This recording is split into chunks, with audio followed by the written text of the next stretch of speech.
Hello, BookTube, and welcome to Weekly Reads. I'll touch on Thanksgiving after I do the books.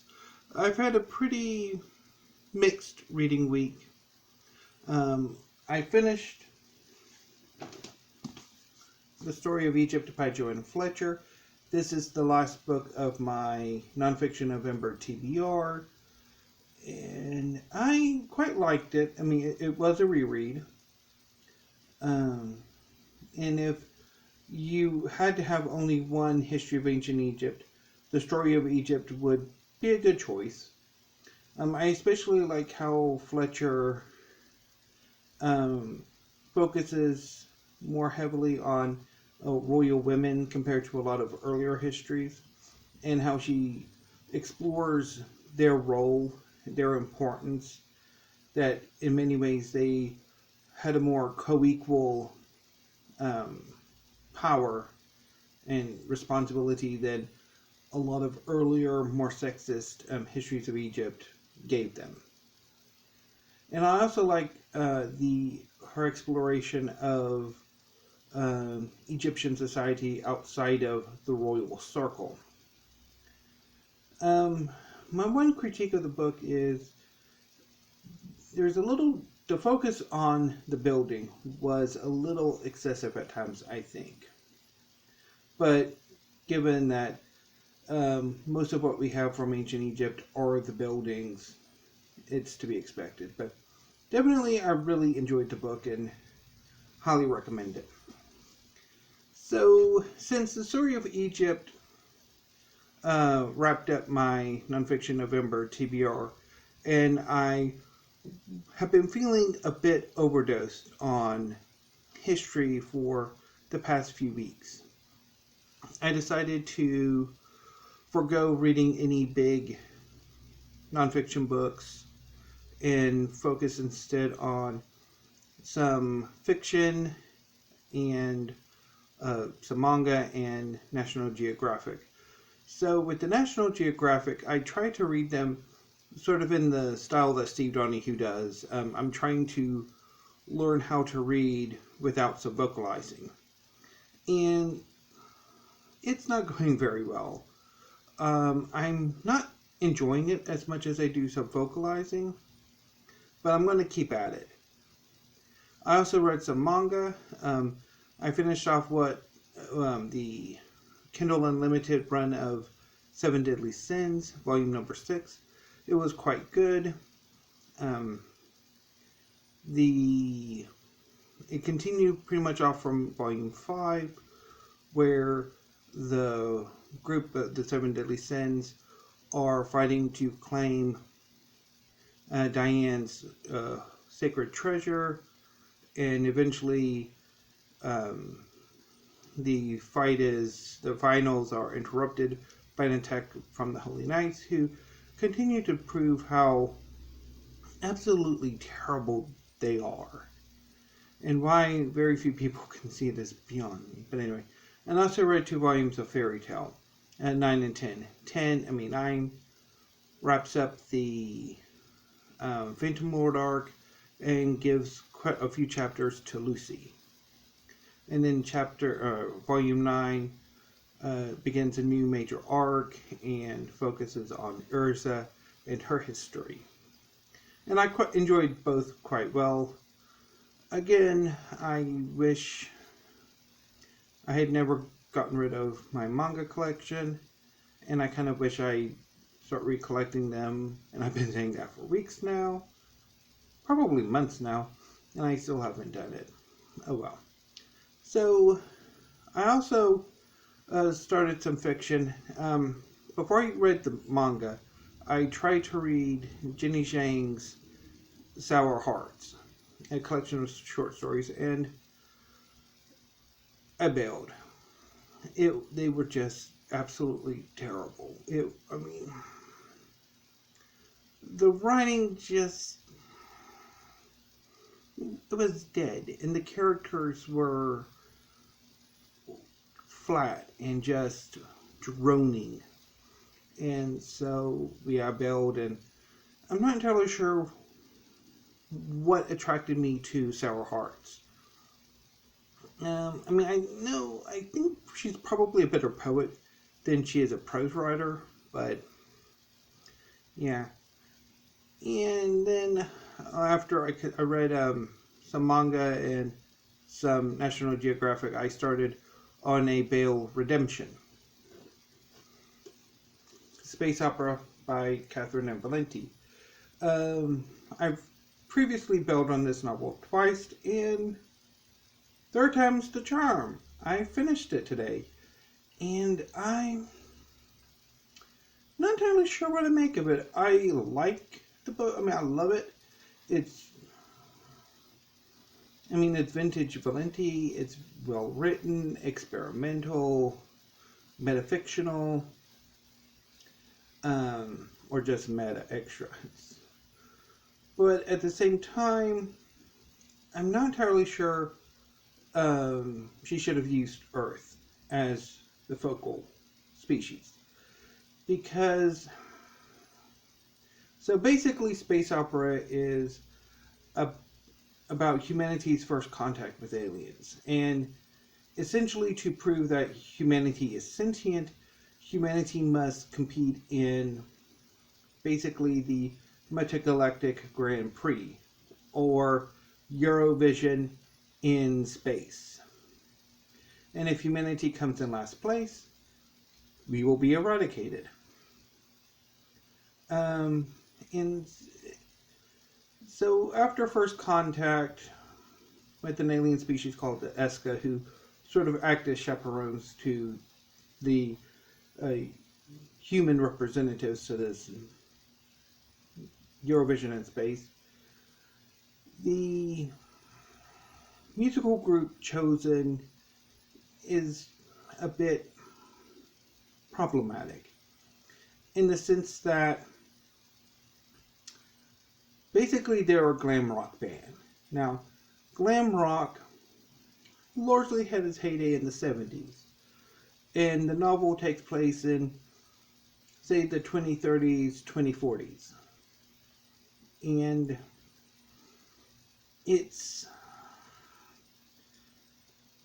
nostalgia fuel. Very much Valente engages with a lot of nostalgia for glam rock and for the music of that period, the 70s and 80s. And so a lot of the world building, even though this would take place in the 2030s, 2040s, harkens back to the 70s and 80s.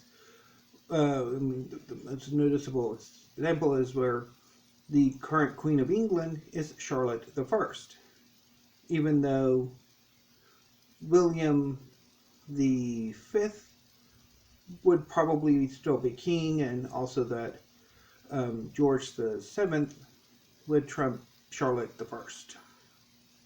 And there's a few other bits of that sort of world building to sort of harken back to the 70s and 80s.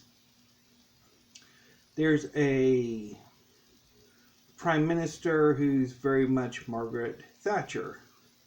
Oh, anyway. I really do like the scenes that are, so the world building in the Disciple Jones and the Absolute Zeros are a bit shaky with me. I really like the chapters that focus more on the history of the Intergalactic Grand Prix and the info dump stuff. I really like that. So why did I bail on this book in the first place? I think a lot of it had to do with the nostalgia, really. It just didn't sit quite right with me, especially as it sort of, and I also have a bit this problem with Ready Player One, where it takes place in the near future, but decades after the period of nostalgia would be relevant. They're not relevant. And so it's kind of off-putting, I think. But again, I really did enjoy the book. It is a really fun read, but seriously flawed. Um, so, what's on the agenda for this upcoming week? Over the weekend, I'm hoping to do another bail redemptions. This time it will be Crooked Little Heart by Lamott. I bailed on this book, I think in late September, and hopefully I will come back at it and enjoy it this time, or at least finish it. And I'm also planning on, over the work week, have at Still Crow Saga by Paul Krueger again. And hopefully I will make better progress this time than I did last time when I read that one earlier in the year. So, how was my Thanksgiving? It was pretty good. I made a 4-layer delight. It's a dessert with a pecan crust cheesecake, or not a cheesecake, cream cheese sweetened with powdered sugar and whipped cream, and then a pudding layer, a mix of chocolate pudding and vanilla pudding, and then a top layer of whipped cream. I didn't make anything else for Thanksgiving because my brother and sister-in-law basically cooked everything else, and as is their MO, they made too much. They usually make way too much. And so they passed quite a bit along to me and my mom. So we didn't actually have them over for Thanksgiving. They dropped the food off via car. So anyway, it was quite good, and hopefully we'll be able to work something out around Christmas so that my nieces and nephews, the 4 children of the apocalypse, can get the presents that we have for them. Yesterday I put up the Christmas tree. Was planning on doing it today, but Mom wanted to go ahead and get it put up yesterday. So I did that and I decorated it. Looks quite nice. Very heavy on the butterfly ornaments. My mom loves butterflies. And so there's quite a few butterfly ornaments up there. And today, after I did my book haul, I did a bit of rearranging of my shelves and putting the books up. Obviously, behind me, you will see my newest bookcase has some literary fiction on it. It's basically, I moved my literary fiction from the bookcase it was on over to this bookcase here, and then alphabetized it. I was planning on keeping the books on the bookcase they were on and just moving the bookcase over here.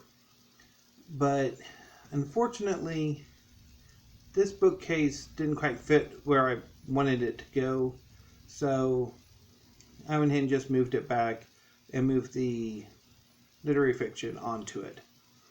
I'm planning, I think, next Friday to move the history shelves over here over to this wall here. And the 2 mid-sized bookcases and the big one, I think, would probably fit them well. And then move the science fiction and fantasy over to this side of the room here. Although that might give my Pestilence's birthday presents a bit of a problem. So anyway, what else is there? Not much. Oh yeah. So life is miserable. Wait, no, it should be life is wonderful and full of pain. Because the Houston Texans won yesterday. They had the early football game, and they won, and it was a quite convincing win. Although they are I'm not too happy with some of their choices lately. And then the Dallas Cowboys completely stank up the joint in the middle game. So anyway, so next week, I don't know if I'm going to have a video up on Monday. I would like to have one up, but I don't know if what I want to do is going to quite work. Tuesday, I will start the 2020 the 2020 library tour. I'll start with the cookbooks and then kind of come into this room on Thursday because I have my cookbooks and my art books in the living room. And then I'll probably do some tags if there are any new tags up. And obviously Friday reads or weekly reads and stuff. So anyway, BookTube, I'm going to sign off for now and have a great weekend and stay safe. Thank you.